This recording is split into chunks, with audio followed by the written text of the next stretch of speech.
Hai Diaktizen, balik lagi di channel Diaktura, channel yang membahas seputar dunia perfilman. Kali ini kita lagi ada di segmen Diari atau Diaktura Series. Gila, jadi kan gue lagi nonton salah satu anime nih di Muse Indonesia. Awal kenapa sih gue bisa tertarik sama anime ini? Karena yang nonton itu viewersnya itu almost 2 juta. Gue gak tahu sekarang apa udah naik atau belum. Pokoknya itu banyak banget, jadi gue penasaran kan. Dan ternyata, itu episode pertama tuh udah bikin pusing. Kalian bisa nebak gak judulnya apa? Iya bener, Tokyo Revengers. Jadi tentang apa sih sebenarnya anime ini? Nah, anime ini tuh ngebahas tentang seorang pria berumur 26 tahun namanya Takemichi. Dia itu kayak gimana ya, mengalami quarter life crisis gitu.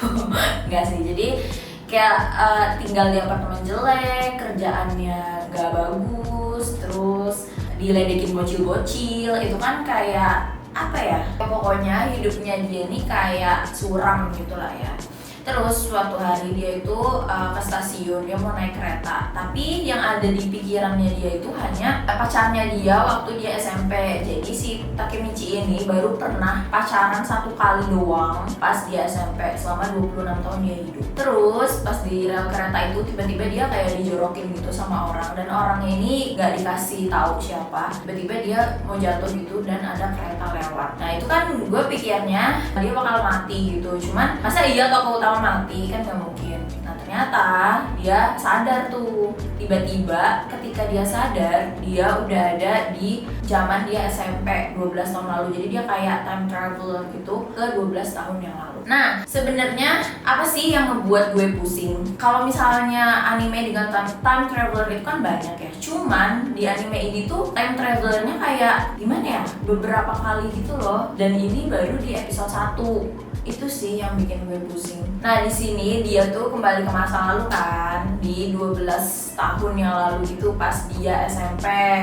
Jadi si Takemichi ini pas di SMP dia itu termasuk anggota geng gitulah. Nah jadi ini ada yang skip dikit. Jadi tuh sebelum si Takemichi ke rel kereta yang dia didorong itu, dia tuh kayak nonton berita si pacarnya ini yang pacar mantan di SMP itu meninggal karena apa sih namanya, ada pertarungan antar geng gitulah. Dia meninggal, pacarnya meninggal sama adiknya juga, jadi ada 2 orang meninggal gitu. Terus jadinya dia terngiang-ngiang kan kalau dia cuman punya pacar 1 dan itu di zaman dia SMP. Nah ternyata pas dia kembali ke masa lalu, dia itu mau memperbaiki itu. Dia ketemu sama adiknya si pacar ini. Dia bilang kalau 12 tahun yang akan datang lo bakal mati gitu sama kakak lo, kayak gitu kan. Terus habis itu si adiknya kaget dong, ya segala macam gitulah, shock gitu. Terus yang bikin gue pusing adalah ternyata si Takemichi ini balik lagi ke masa depan dan ketemu sama si adiknya itu, adiknya mantan dia pas SMP.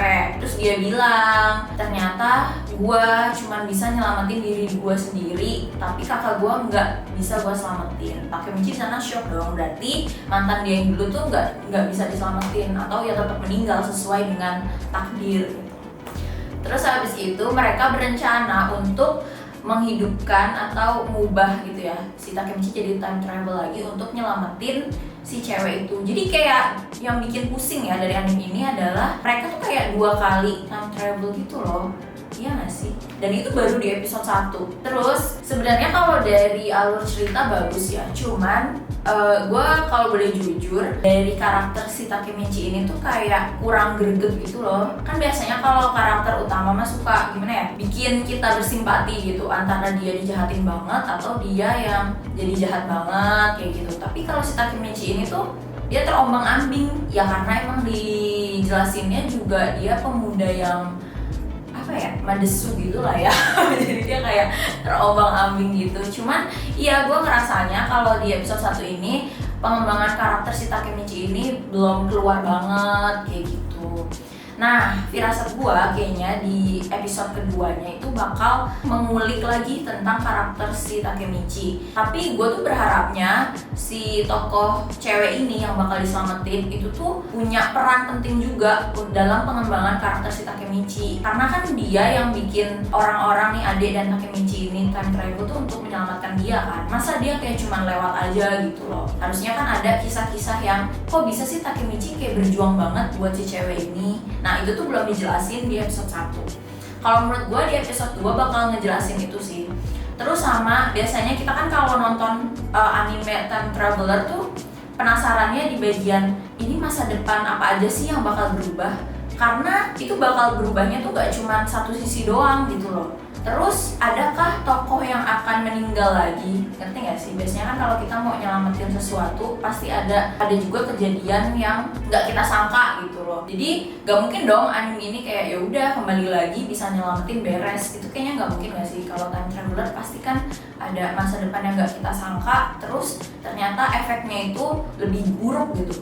Itu sih yang bikin penasaran dan gue pasti bakal nonton episode 2-nya kayak gitu. Nah terus konsep time travelnya ini juga menurut gue cukup menarik ya. Uniknya tuh kayak gimana ya, biasanya kan kalau time travel itu fisik lo tuh sama, misalnya lo umur 26 tahun, nah lo balik nih, yaudah lo masih 26 tahun. Tapi kalau si Takemichi ini dia balik ke masa SMP dia, yang mana tuh masa alay dia. Jadi ini ada bagian kocaknya, dia ngaca tuh kayak anjir gue dulu norak banget gitu karena ya itu pas dia balik ke 12 tahun, ya udah raganya dia pun 12 tahun gitu, fisiknya dia pas zaman alay pas SMP dulu kayak gitu. Itu menurut gue menarik sih, menarik banget.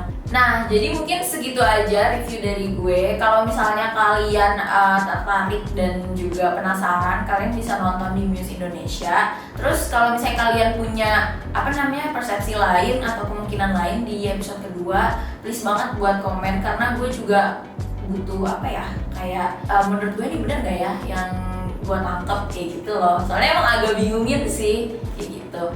Nah untuk kalian yang suka dengan video ini, jangan lupa untuk like dan subscribe dan nyalain lonceng notifikasi biar kalian tahu kapan kita upload video baru.